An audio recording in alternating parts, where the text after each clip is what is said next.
प्रभाग क्रमांक 15 या ठिकाणी आपण जाणून घेणार आहोत की मंचर नगर पंचायत मध्ये कशा प्रकारे निवडणुकीचं वातावरण आहे। या प्रभागातून कोण कोण उमेदवार उभे आहेत आणि या ग्रामस्थांना नागरिकांना कोण उमेदवार योग्य वाटतोय। काका तुमच्याकडे या प्रभागामध्ये कोण उमेदवार उभे आहेत तुम्हाला माहिती आहे का काही? हो आहे माहिती मला। एक माणिक गावडे, एक बानखिले के शिवसेनेची आणि एक दैनिक अपक्ष म्हणून। बरोबर, यापैकी तुम्हाला योग्य असा उमेदवार कोण वाटतोय? योग्य असं म्हणजे आमचे जे काम करीन तो आम्ही योग्य मतदान करू योग्य उमेदवार। यात परिसरामध्ये तुम्हाला काही विकासाची कामं झालेली दिसत आहेत का? नाही दिसत, नाही दिसत। तुमच्या या भविष्य काळामध्ये या प्रभागातील विकासाची कामे मार्गी कोण लावू शकेल? जो उमेदवारी ना तो चांगलाच पाहिजे, काम करणारच पाहिजे। त्याला बाबा निवडून आम्ही आणू। तुम्हाला या प्रभागामध्ये योग्य असा उमेदवार कोण वाटतंय? गावडे बाय वाटते। गावडे, त्यांचं नाव काय? नाव काय? माणिक गावडे। माणिक गावडे। तुमचे ज्या या प्रभागामधील प्रश्न त्या मार्गी लावू शकतात का? हा, मग त्यांना आम्ही बोललो का आम्ही त्यांच्याकडून मार्गी लावून घेऊ तर मतदान करू असं आम्ही सांगतो। तुमच्या सुखदुःखामध्ये सहभागी होण्यासाठी कोण येतं इथं? ते माणिक बांधके ते गावडेचे, माणिकबाई गावडे। कोरोना काळामध्ये या भागामध्ये मंचरमध्ये मोठ्या प्रमाणात संकट आलं होतं, लोकांना मोठ्या अडचणी निर्माण झाल्या होत्या, त्यावेळेस तुमच्या मदतीला कोण आलं होतं? गावडेबाई बोलवलं त्यांच्या। आपण ताई तुमचं नाव सांगा? मी श्रीमती अंजलीताई रामजी साहेब थोरात। आपल्या प्रभागामध्ये माणिक हे आहेत, त्यांच्याविषयी तुम्हाला काय वाटतंय? श्री रामजी साहेब सावळीराम थोरात आणि श्रीमती अंजलीताई रामजी साहेब थोरात, माणिक संतोष गावडे ही माझी नात, वार्ड प्रभाग क्रमांक 15 मधून नगरसेवक या पदासाठी उभे आहे। आणि त्या माणिकताईंनी आज मंचर ग्रामपंचायत 3 पंचवार्षिक मध्ये सदस्य म्हणून तिने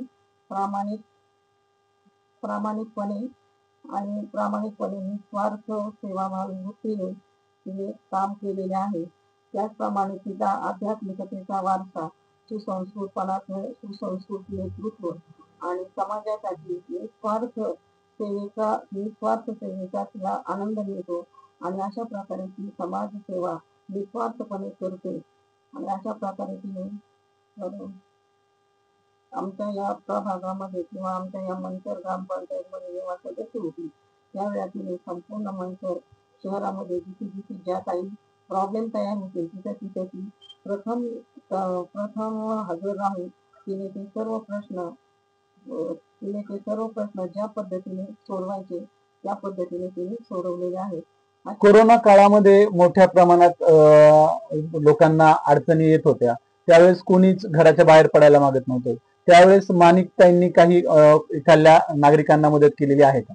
ज्यावेळेला कोरोना काळ होता त्यावेळेला सर्व आपल्या घरामध्ये राहत होते, कोणालाही बाहेर पडण्यासाठी पडू शकत नव्हते, परंतु अशाही परिस्थितीत माझी जी माणिक नाथ आणि संतोष माणिक आणि संतोष हे दोघ जण या कोरोना काळाच्या परिस्थितीमध्ये सुद्धा निर्भयपणे बाहेर पडून जे काही प्रत्येकाला मदत पाहिजे होती किंवा जे काही कोणी मदत मागत होतं त्या मदतीसाठी यांनी ते हजर राहून त्यांनी संपूर्ण समाजाला भरपूर प्रमाणात कोरोना काळामध्ये मदत केली आणि ते जी काही मदत केली त्या संपूर्ण मदतीमध्ये ते यशस्वी झाले।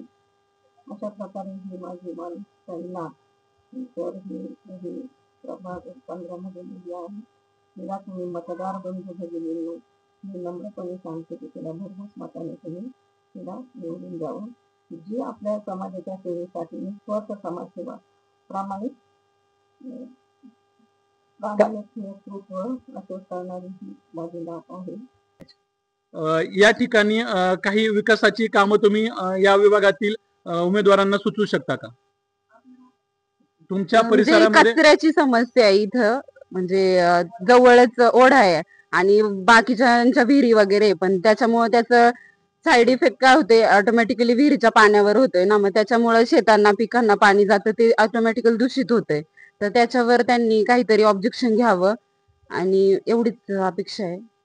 एकंदरीतच आपण पाहू शकतो का या प्रभागामध्ये पाणी जे ड्रेनेजचा जो विषय आहे तो थोडासा गंभीर आहे, त्यावरती या प्रभागातील उमेदवारांना काम करणं अपेक्षित आहे.